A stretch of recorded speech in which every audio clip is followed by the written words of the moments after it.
All right, I guess this is my kickoff video clip for my Wyoming Range montage. About 5 weeks out from the race. It is July 8th, I think, July 7th. Out here in St. George, Utah, getting a training run in. Heading Signal Peak. The trailhead I was gonna hit is about 3 miles up this road from where I'm at. Ran into a locked gate. So easy Sunday 5-miler. It's gonna turn into about 13, but that's okay.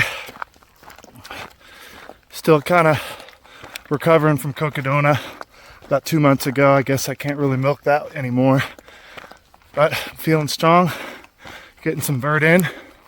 I think today I'll be close to 5,000. I go all the way up and back down. It's hot, definitely hot. It's around 90 degrees in the rental car when I parked. High today for St. George is 114, I think. But this peak is it's almost 10,000 feet elevation, and I went up and did Burger Peak yesterday, and it was much cooler up there once I got going. So hoping for the same thing today. About 2 miles up, nice steady climb on this Forest Service road. Be good to warm up the legs a little bit before the real climbing starts. Carrying about 5 liters of water.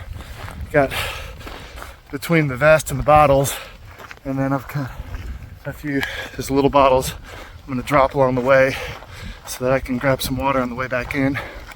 Should be enough. Keep telling myself that I got through about 28 miles of harder terrain with the same amount of water at Cocodona. There's a creek down there. If I get desperate, I can crawl down and dunk my head in it. Didn't think to bring the life straw or any tabs, but that probably would have been a good call. Definitely going to do that for the race, because needed to do that last year before I unfortunately DNF'd.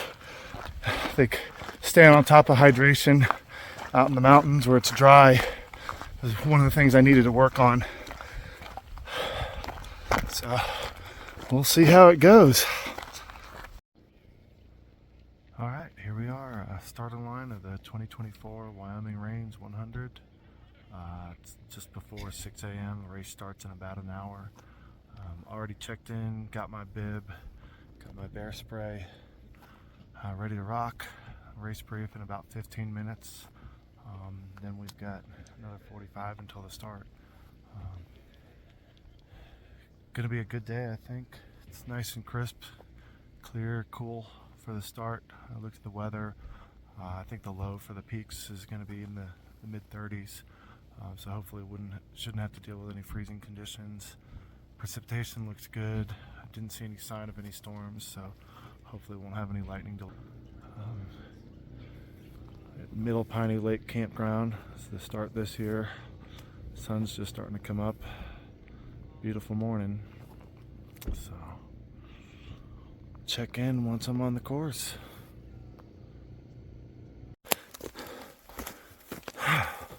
One hour in, about 3.4 miles, maybe about 1,000 feet of vert. Starting the ascent up to Wyoming Peak. Big group of us got a little off trail, but we team effort navigated, figured out where we needed to be, back on course. Already huffing and puffing. So, altitude's probably bothering me a little bit more than I'd like. Didn't get as many nights in the tent this year, but oh well, deal with it.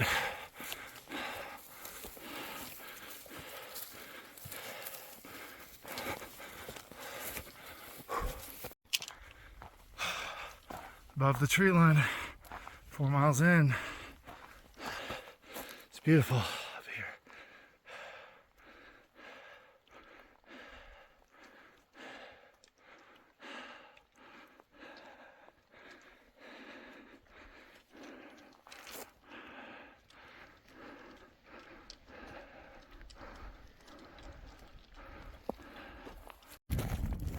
2 years in a row. Fell for the damn false summit. Thought that was it. No, it's over there. Oh well. Beautiful up here. Hey, look at that.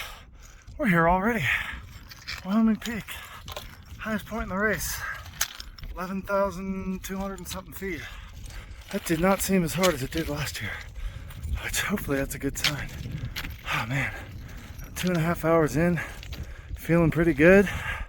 A little winded, but I think I'm adapting to the altitude. Got some loose scree on the climb. Sign of what's to come. All right, 3 miles down to the aid station. All right, checking in. About a mile out from the first aid station. That's it down there. Coming down nice, smooth, runnable single track. Then kind of fast hiking, jogging. Trying not to blow out my quads. Had a random coughing fit a few minutes ago. Not sure what that's about. I feel fine now, but it just came out of nowhere. There was some smoke west of here that they said might be blowing in, and it's a little hazy, but I haven't really smelled campfire smoke yet, so hoping it's nothing, hoping it doesn't bother me the rest of the course. But making good time, just a little over 3 hours into the race.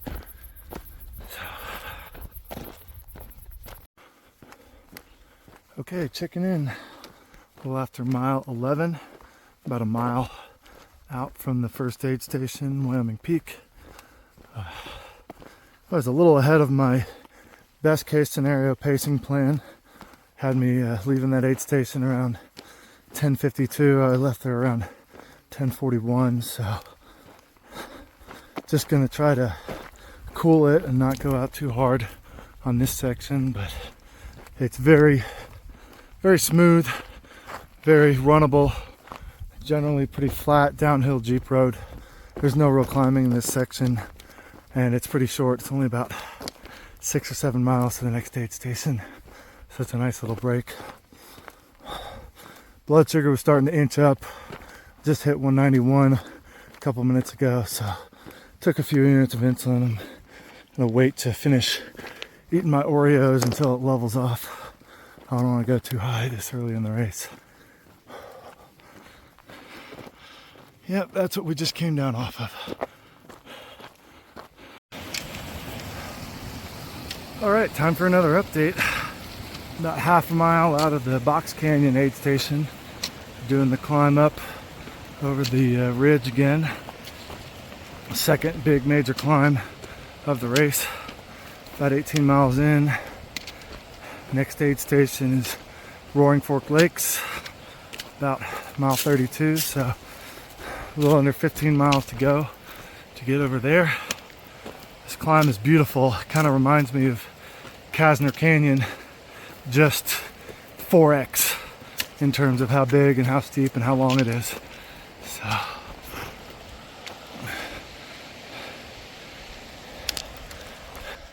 had a little trouble with my blood sugar. It was going high and it kept inching up and inching up. I got a little frustrated. Gave myself rage bolus about half hour ago, and as soon as I got to the aid station it had turned the corner and was starting to drop, so hoping I didn't overdo it. If not, I got a lot of goos and fruit snacks and carbs in my pack, so I may have to sit down and gobble all that up. So course has been a lot drier this year. I remember last year at Box Canyon, spent 15-20 minutes trying to get my feet dried out and taped. So I had some hot spot blisters starting to form. This year, I mean, I'm great. A couple of water crossings early on in the first ascent. Had to get your feet wet, but that last section coming in, there were a few puddles, but it was dry enough you could kind of skirt around the edge without going off trail. So not having to do a shoe and sock change yet, yeah, that puts me 10-12 minutes ahead. Still about 15 minutes ahead of my best case scenario pace coming out of Box Canyon. So tried to kind of cool my jets on the last section and preserve a little bit. I ended up linking up with another guy, Mario, and he was pushing the pace, but we had a good conversation. So he left the aid station a few minutes before me, but seems to think that I'm going to catch him, so we'll see. Oh man, a little over 20 miles in, second big climb, almost to the saddle. Beautiful babbling brook. Look at that view.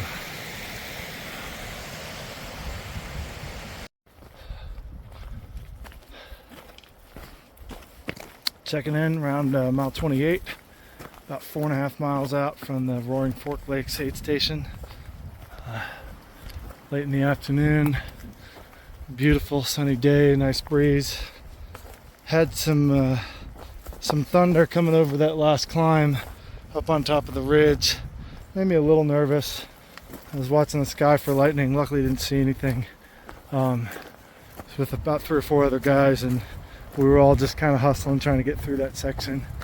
But we came out all right. So this leg from Box Canyon to Roaring Fork was actually a lot different than last year. I thought that when we got up onto that meadow on that first ascent that we were going to cut across and come straight back down, just like the course went last year, but went about a 1/4 mile and then made a hard right and then went up some more. So longest section with the most climb, almost over. So I think the longest, this section's about 15 miles, about 4,300 feet of climb. I think all the other segments are in the 10 to 12 mile range with maybe 3,000 feet of total climb for the biggest one. So hopefully getting the worst of it out of the way early. All right, mile 35.5-ish. Just leaving the Menace Falls, or Roaring Fork Lakes aid station about 2 miles ago. Got about 10 miles to go to the Menace Falls aid station. If I remember, there's a decent little climb on this one, and the descent into the aid station is pretty gnarly. With the new course adding about 4 miles in the previous section, it's definitely going to be dark by the time we get to Menace. Probably need to pop out the headlamp in the next hour or so. Lost some time in that 15-mile section, kind of riding the blood sugar roller coaster. Had to do a lot of stopping and eating. Hopefully through that by now, so I won't have to deal with that tonight. I left Roaring Fork pretty much dead on pace for a 44-hour finish, so I can just hold that till the end. I think we'll do pretty well. All right, less than a mile out from Menace Falls aid station, mile 44-ish. That last section was rough.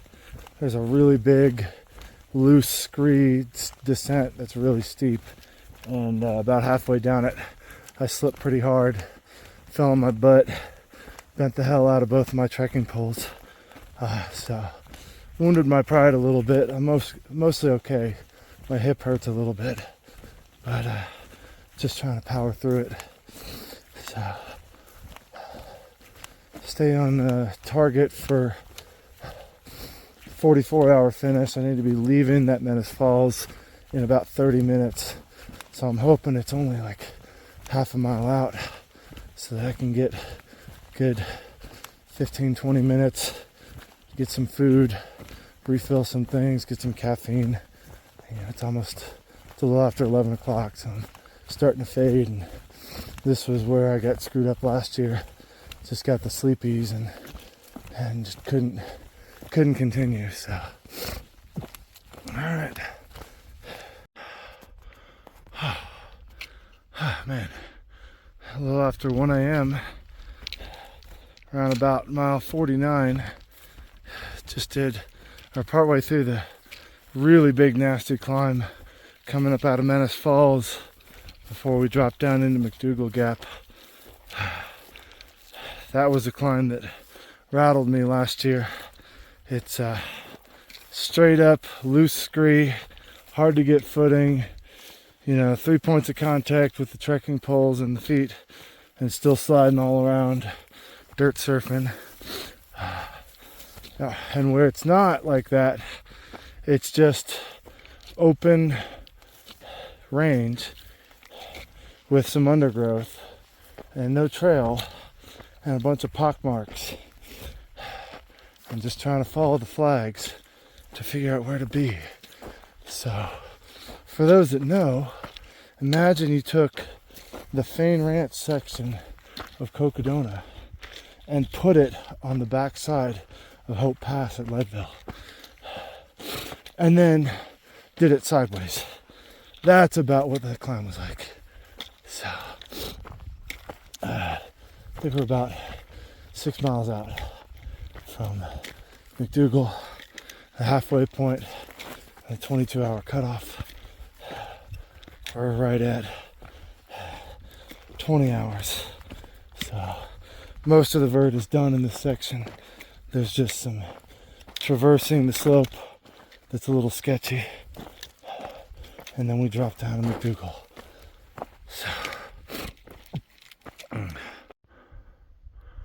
alright, here we are, about 56-ish, about a mile and a half out of the McDougal Gap aid station, psychological halfway point. Just under 50 miles to go. Got in there, pretty good timing, about an hour and 25 minutes before cutoff.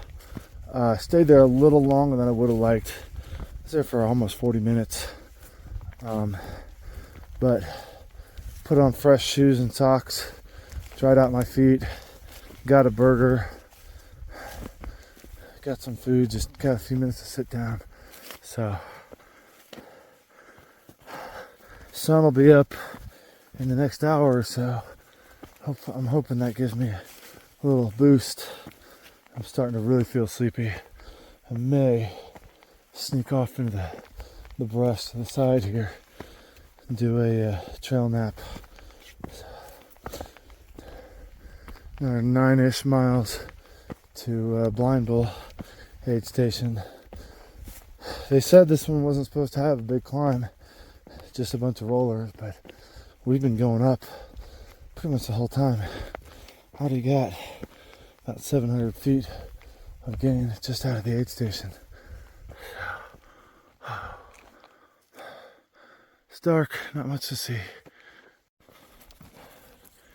They say you should record the highs and the lows, and I've been working through a low for the last couple hours. We came out of the McDougal Gap halfway point and started up the hill. I got the sleepies really bad. I tried to lay down, take a nap for about 15 minutes, but it was just too cold and couldn't really fall asleep. So I pressed on, and a couple miles later ended up taking a decent 20-minute nap. Thought I was for sure DFL after that, but as soon as I woke up and started moving, I picked off a couple of people. I'm a little more awake right now, but I'm still just tired and brain foggy.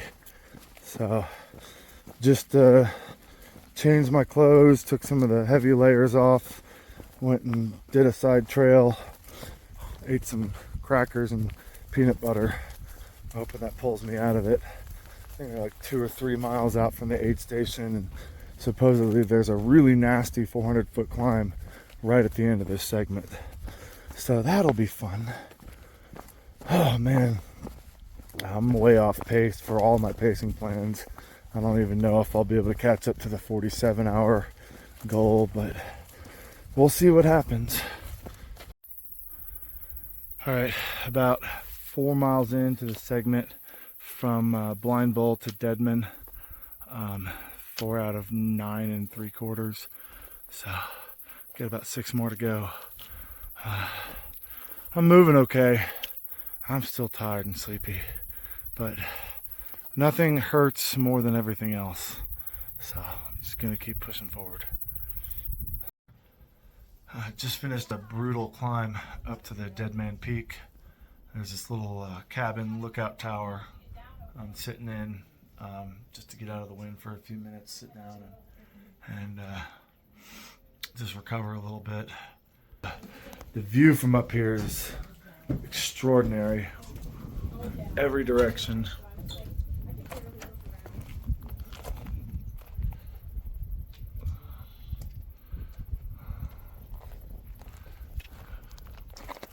Sorry, Oh, you're good.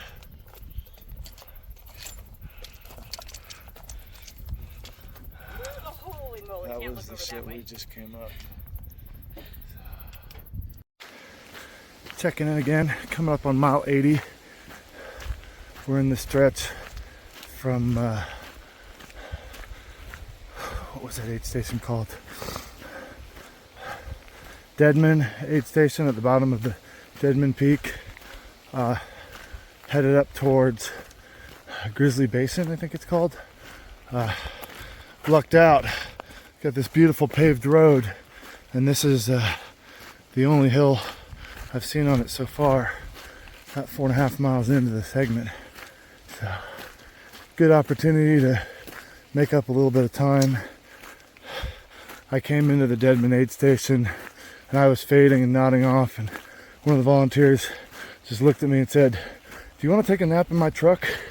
And I said, "Yes, I do." And so he was gracious enough to let me knock out for about half hour in the front seat, and woke me up before I realized it, but feeling somewhat refreshed now, so hopefully it did its thing. We'll see how long that lasts into the night. About 26 miles left and a little under 14 hours to do it. So it's going to be tight, especially on these last two segments. I've got over 3,500 feet of elevation each over about 10 miles. So it's going to be a fun night. All right, second to last leg. Just left the Grizzly Basin aid station about 1.5 miles ago. Got some muddy single track with a bunch of creek crossings to go up around whatever mountain that is to get to Strawberry Creek. Gonna be cutting it close.